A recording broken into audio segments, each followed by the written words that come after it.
Adegan menampilkan Laurot yang tengah melintasi hutan berkabut, tampaknya menuju untuk menemui Rick. Sebelumnya, saat Rick menjenguk Laurot yang sedang sakit, ia berencana mengunjungi markas kelompok Rick dan merayakan bersama dengan minum-minum. Namun akhirnya Laurot tetap melanjutkan perjalanannya menuju markas kelompok Oracle Kumpvis. Rick meminta Laurot mengenakan pakaian tempur lengkap, meskipun Laurot tidak memahami alasan di balik permintaan itu. Setelah melalui hutan, Laurot tiba di markas Oracle Kumpvis, sebuah kastil besar yang disebut Wiggle. Saat pintu kastil terbuka, tampak perbedaan mencolok antara bagian luar dan dalam kastil. Di dalam, langit cerah dan dihiasi banyak bunga yang indah. Laurot disambut oleh Rick dan Renate, sebelum akhirnya muncul vampir kecil bernama Alice Red Dracul. Tanpa peringatan, Alice melancarkan serangan sihir petir tingkat 6 ke arah Laurot.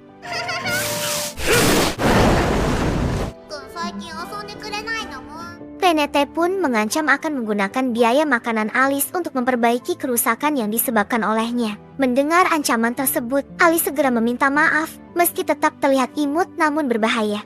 Agar kejadian serupa tidak terulang, Rick memutuskan untuk mengawasi Alice sementara waktu dan menyarankan Laurot untuk beristirahat di kamarnya.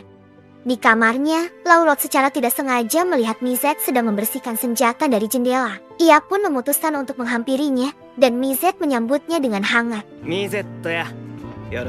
Mizet kemudian mengajak Laurot mencoba meriamnya, dan saat ditembakkan, Laurot terlempar karena hentakan kuat dari meriam tersebut.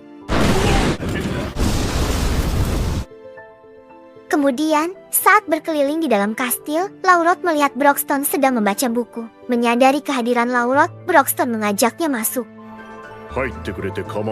Laurot terkejut melihat begitu banyak buku di ruangan itu dan bertanya apakah Broxton sering melatih Rick. Broxton membenarkan, dan ketika Laurot menyatakan keinginannya untuk dilatih juga, Broxton setuju karena semangat Laurot. Saat Rick mengetahui hal ini, ia sangat terkejut. Laurot pun menjalani latihan keras, di mana kedua kakinya diikat dengan bola besi dan ia dijatuhkan dari tebing. Dalam situasi itu, Laurot hanya bisa pasrah dan merasa seolah akan mati. Laurot jatuh dengan aman di atas tubuh hewan besar mirip babi raksasa, yang ternyata merupakan buruan Renate untuk makan malam. Dia kemudian menceritakan kepada Renate bahwa Broxton menyuruhnya berlari di tepi jurang dan akhirnya mendorongnya. Renate mengingatkan bahwa Broxton sering membuat Rick hampir celaka. Tiba-tiba, Broxton muncul untuk mencari Laurot, mengatakan bahwa latihan harus dilanjutkan. Setelah menjalani semua latihan yang melelahkan, Laurot merasa seolah-olah tubuhnya sudah mati rasa. Rick memperingatkan agar tidak mempercayai Broxton, terutama jika dia menyebut latihan kecil.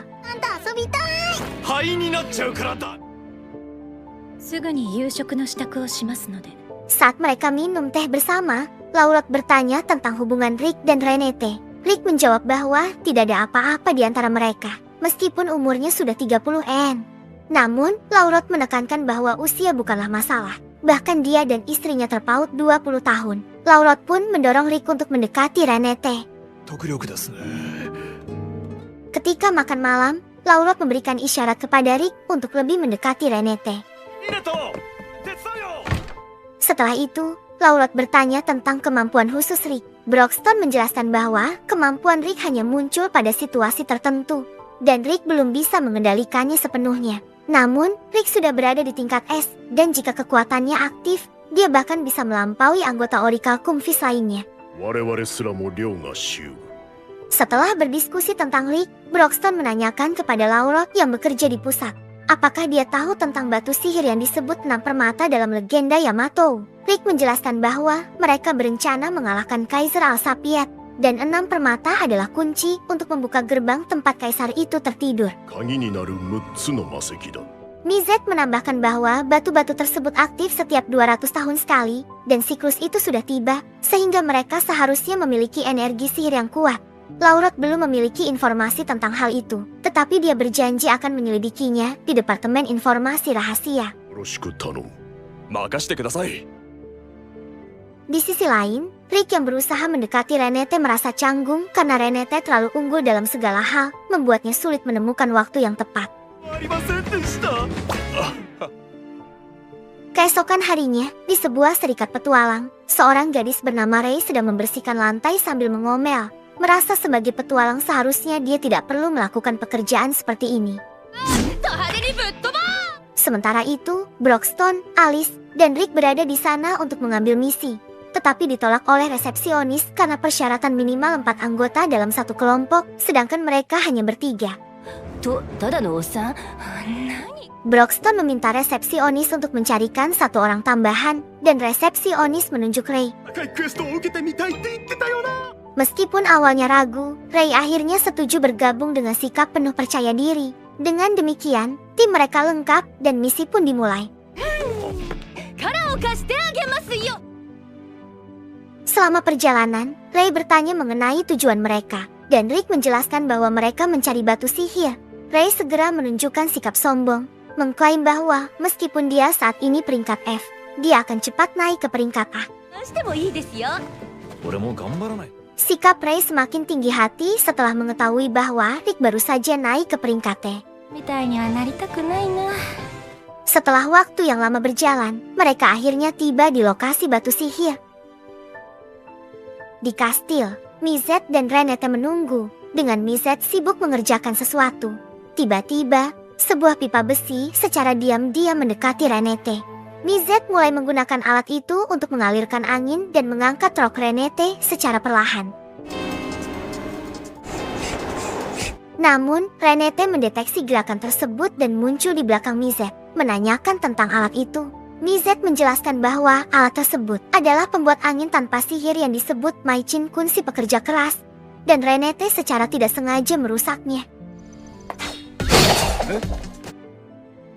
Sementara itu, Rick dan kelompoknya bertemu dengan Wyvern, makhluk kecil mirip naga yang sering menyerang dalam kelompok. Rei terlihat sangat ketakutan, tetapi Rick dan anggota lainnya tetap tenang. Broxton dengan mudah mengalahkan Wyvern, membuat Rei cemas akan kemungkinan serangan lebih banyak. Karena Rei terus mengeluh, Broxton meminta Rick untuk menjauhkan Rei dari pertarungan. Broxton dan Alice kemudian menghadapi kelompok Wyvern yang menyerang. Sementara salah satu Wyvern terlempar ke area di mana Rick dan Rei berada. Tak lama kemudian, Wyvern merah besar muncul. Rick dengan cepat menyelamatkan Rei dari serangan tersebut. Rei ketakutan, namun Rick bersemangat untuk menguji kemampuannya. Meskipun Rei memperingatkan tentang bahaya, dia memutuskan untuk tetap bertarung, dengan alasan Yamato tidak akan meninggalkan teman-temannya.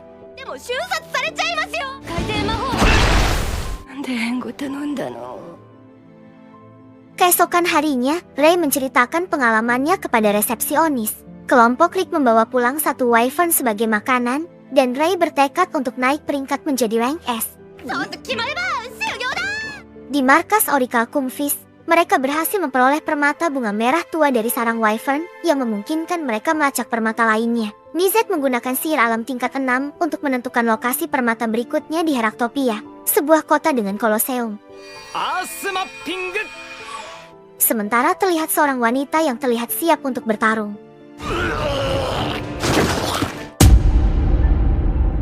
Kemudian, diceritakan tentang Heraktopia, sebuah kerajaan kecil dan tandus 400 tahun lalu.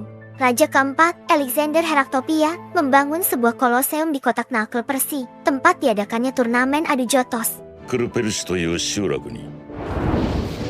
Alexander memenangkan 10.000 pertandingan berturut-turut, menarik perhatian para petarung dari seluruh benua, yang membuat Heraktopia semakin ramai dan berkembang pesat. Singkatnya, Rick dan teman-temannya tiba di Heraktopia, yang memang menjadi pusat para petarung dari berbagai wilayah. Namun, tujuan mereka bukan untuk menjadi juara, melainkan mencari batu sihir atau batu permata. Saat sedang mencari informasi, mereka mendengar seorang wanita berteriak karena dipaksa oleh seorang pria botak. Broxton mendekati mereka, bukan untuk menyelamatkan wanita itu, melainkan hanya untuk bertanya mencari informasi. Pria botak merasa terganggu dan menantang Broxton untuk bertarung. Pria itu tetap dipanggil botak, sementara wanita tersebut bernama Melissa. Rick kemudian menunjukkan batu sihir yang disebut batu permata dan bertanya apakah botak dan Melissa pernah melihat batu serupa.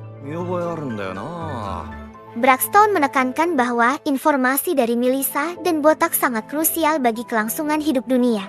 Melissa mengaku pernah melihat batu itu, meski tidak ingat di mana, tetapi yakin pernah menemukannya. Tiba-tiba suasana kota menjadi ramai ketika Kelvin, juara 5 kali berturut-turut, melintas. Pada saat itulah, Melissa ingat bahwa batu sihir serupa ada di sabuk Kelvin. Braxton mengonfirmasi bahwa batu tersebut adalah bola raja kuning. Di ruang latihannya, Kelvin berbicara dengan pelatihnya, Owner, dan berharap bisa bertemu lawan kuat tahun ini.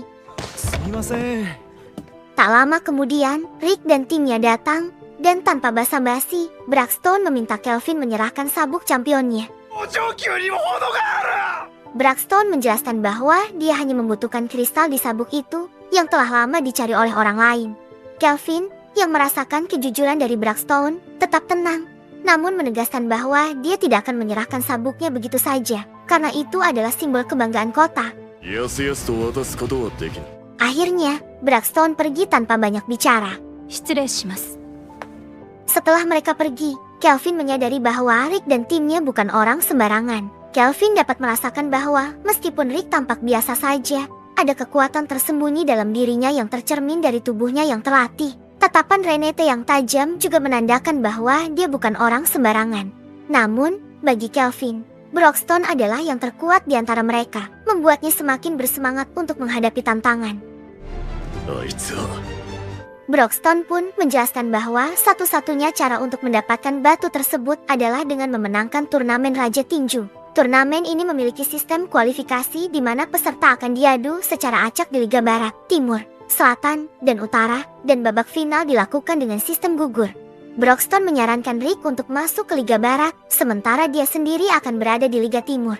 Karena tidak memiliki pendamping, Braxton telah menyiapkan Botak sebagai asistennya. Saat berjalan di koridor, Renate mengingatkan Rick untuk menang dalam ujian kualifikasi, karena peserta terdiri dari petarung hebat dari seluruh dunia. Rick kemudian memasuki arena untuk memulai kualifikasi, di mana ia akan menghadapi lawan acak. Namun, dalam ujian ini, yang dinilai bukanlah jumlah kemenangan, melainkan kelayakan sebagai petarung berdasarkan standar yang telah ditetapkan. Tak diduga, lawan pertama Rick ternyata Angel Diarmuid, membuat mereka berdua terkejut melihat betapa sempitnya dunia. Di tribun, banyak pria mendukung Angel yang terkenal karena kecantikannya dan keahliannya dalam bertarung, yakin bahwa dia akan menang karena lawannya hanya pria tua yang terlihat lemah. Saat pertandingan dimulai, Angel bersiap mengeluarkan seluruh kemampuannya karena dia tahu Rick adalah lawan yang tangguh. Namun, sebelum bisa menyerang, Angel tiba-tiba terpeleset dan terus terpeleset setiap kali mencoba bangkit.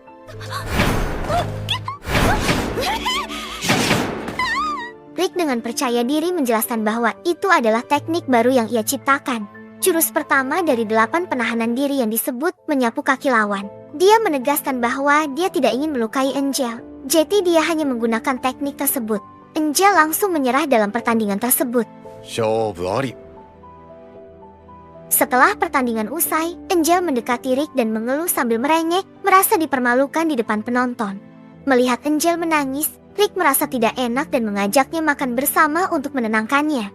Singkat cerita, mereka semua pergi makan di restoran terdekat, di mana kebetulan pelayannya adalah Melissa. Namun, Melissa terlihat murung karena Braxton tidak ikut bersama Rick. Selama makan, Rick penasaran mengapa Angel mengikuti turnamen Raja Tinju, padahal dia biasanya bertarung menggunakan pedang. Angel menjelaskan bahwa meski sulit, dia harus ikut turnamen ini. Dia juga memberitahu Rick bahwa menjadi peserta turnamen sangat sulit karena peserta harus melalui liga yang tidak jelas. Dan hanya setelah memenangkan 40 pertarungan, mereka bisa terdaftar dalam turnamen Raja Tinju. Masalahnya, setiap peserta hanya bisa bertarung 10 kali sebulan, sementara kualifikasi akan segera berakhir. Angel terkejut saat mendengar bahwa Rick telah mendaftar untuk bertarung 40 kali dalam sehari. Kemudian, adegan berpindah ke lokasi pendaftaran, di mana Rick akan menghadapi peserta bernama Guide Alba. Resepsionis memperingatkan Rick bahwa ada rumor Guide menyimpan senjata ilegal, tetapi tidak ada senjata yang ditemukan selama pemeriksaan. Di arena, Rick menghadapi Guide yang meremehkan Rick karena penampilannya yang biasa saja. dan ternyata dia memang menyimpan pecahan batu sihir dalam armor kakinya. Grid mulai menyerang dan menciptakan ledakan, namun tangan Grid malah patah.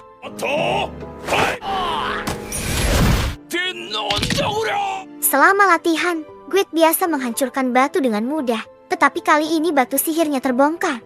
Rick menunjukkan teknik meninju yang benar, dan semua orang terkejut dengan kemampuannya. Penonton semakin tertarik dengan turnamen yang akan datang, yang tampaknya akan sangat menarik. Di sisi lain, di pasar malam, ada seorang pria bernama Guys yang dikenal karena sifat buruknya dan saat ini menerima tugas penting.